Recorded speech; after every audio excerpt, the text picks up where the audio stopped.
As described by his former teammates and supporters at Orlando City, Ricardo Kaká was one of the most professional and just nicest players off the pitch that the game has ever seen. But on the pitch, he was an absolute monster. There were so many dimensions to his game that at one point made him the very best player in the world. And we'll have him this weekend on our second screen experience at 7:30 p.m. on Saturday to talk about that time with Orlando and other memorable moments throughout his incredible career. But in the meantime, let's break down a couple of plays from a game in 2016 versus DC United that will feature as part of Orlando City Classics that give us a glimpse of the caliber of player that dressed in Orlando City's colors.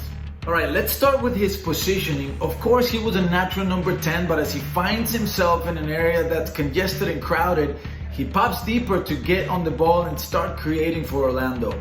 And look at Molino here, pops into this space and looks to combine with Kaká. They had a very good relationship and understood each other's movements very well.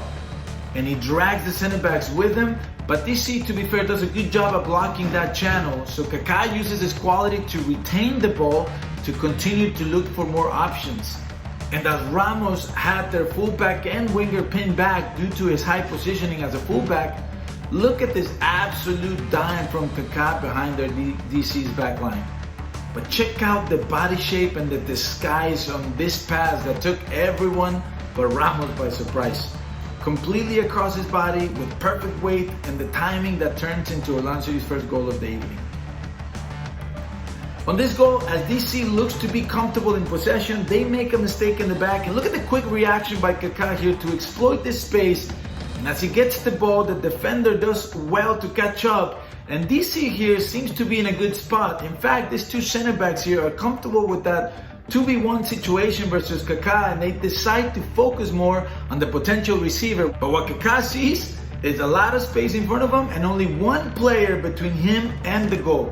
And here comes one of Kaká's signature moves, the relatively deceitful, explosive power that absolutely smokes Franklin here, who was at the time one of the fastest and most experienced fullbacks in Major League Soccer. And then of course, once he gets in front of the goal, the class and composure to slow down time and make this finish look so easy. These are only some glimpses of the extensive skill set of Ricardo Kaká. Tune in this Saturday at 7:30 p.m. for our second screen where we'll have him on. He'll share this time with Orlando, talk about this game and other incredible moments throughout his career. See you then.